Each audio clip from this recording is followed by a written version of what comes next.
Hallo Leute, ich bin Leonardo und ihr seht Deutsch für euch.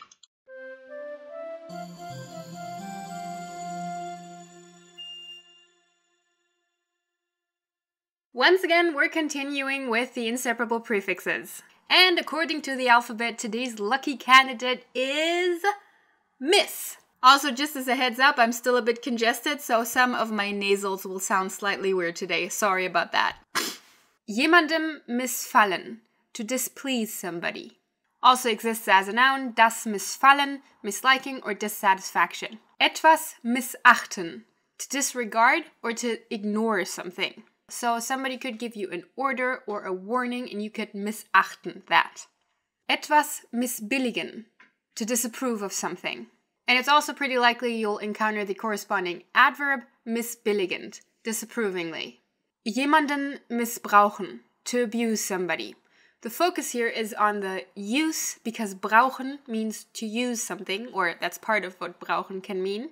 So this is often used in a sexual context or when somebody is actually being used for something like an object. And conversely, etwas missbrauchen means to abuse something in the sense of misusing it or destroying it in the process of abusing it, not substance abuse. And finally, the noun der Missbrauch, abuse.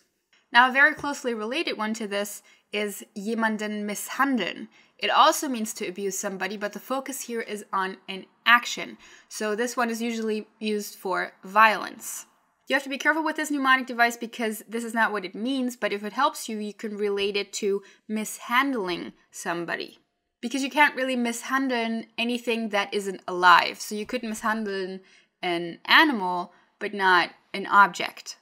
So really the focus here is on mistreating, the mistreating part of abusing, not so much the using part.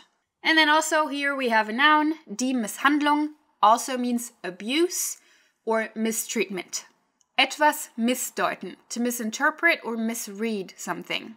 Then we have three verbs that are very closely related, missglücken, misslingen, and missraten. Jemandem missglücken means to go wrong, to fail at somebody's hands. From the fact that Glück, luck, is part of this word, you can already see that here, when you use this verb, you usually want to bring in some factor of, well, it just went wrong. It's not really your fault because it just happened to not work out. Misslingen, compared to gelingen, which was part of my video on ge, also means to fail, to come out wrong. But the focus on the person doing it is bigger in this one. And the same can be said about missraten, also related to another one with ge, geraten. So missraten means just something went wrong at your hands. You have a result of something that somebody did, and it just didn't turn out. Very specifically, missraten is used with children, that being when a child is just ill-bred, so to say. So a child that maybe commits a crime or something you could call missraten. Ist wirklich missraten. And the connotation here is always that something went wrong in the upbringing. Jemandem etwas missgönnen, to resent somebody's something, to begrudge something. The act of missgönnen something is almost always related to envy. So let's say somebody is successful, and even though you don't really have a reason to, you just don't want them to be successful. That would be missgönnen. Du bist doch nur sauer, weil du ihm seinen Erfolg missgönnst. Jemandem oder etwas misstrauen, to distrust somebody or something. Jemanden oder etwas missverstehen, to misunderstand something. Careful, just as a note here, that's a double prefix. Miss and ver. Ver is another inseparable prefix that we'll get to in another episode. Now, as always, before I get to the general meaning of this prefix, let me remind you once again to head on over to my Patreon, which is always linked in the description, if you want to support Deutsch für Euch financially. You can pledge any amount you want, whatever you can afford and whatever you feel these episodes are worth to you. And once I receive your first payment, I will add you to a Dropbox folder that contains all of my grammar scripts, which includes all of these prefix lists and a few more verbs than I have in these videos due to time constraints. So if you're interested in that, check it out. Now, about miss. The good news, of course, as I'm sure most of you have noticed, is that miss is a prefix that also exists in English. And its general meaning and association, I'm sure you've noticed as well, isn't too far removed from the one it has in English.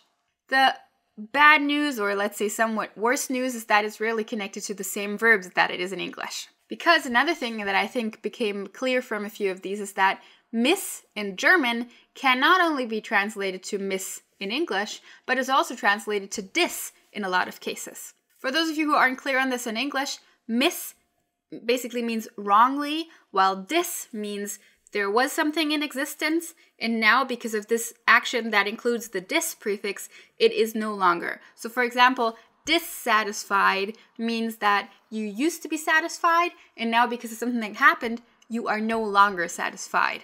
Now that's just one of my little linguistic tidbits, of course, but I think it might help you understand it a bit more.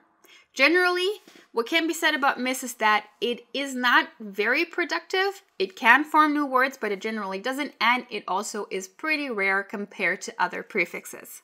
That, I think, is evidenced in part by the fact that I could only combine one word of my usual lists that are combined with all of these prefixes, that being fallen, the first one. All of the other ones I just put in there because they're words that are combined with miss. So generally, miss refers to some sort of mistake, or lack of something, or something going wrong. So basically it negates. That's the general thing it does. It's a negating prefix. In that function, it isn't quite as strong as un, that also exists in English, but rather its focus is more on the wrongly. Miss means wrong something. And that's really it. Oh, and also, miss is never spelled with a sharp S, so this little thing. I'm sure most of you by now are aware why, but if you aren't, I recommend that you check out one of my very first videos on this channel, which was about the differences between a single S, a double S, and a sharp S in German. Because while it may seem weird that we need a third S sound, I feel like once you know the rules behind them, which are pretty short, pretty easy, and pretty damn logical, you will feel like, hey, this isn't such a bad idea. And after watching and understanding that video, you will never make the mistake of spelling miss with a sharp S or even wondering whether you should. And that's it for today. Your random word of the week is der Nagellackentferner. Nail polish remover, literally. Nagellackentferner. Bis nächste Woche. Tschüss!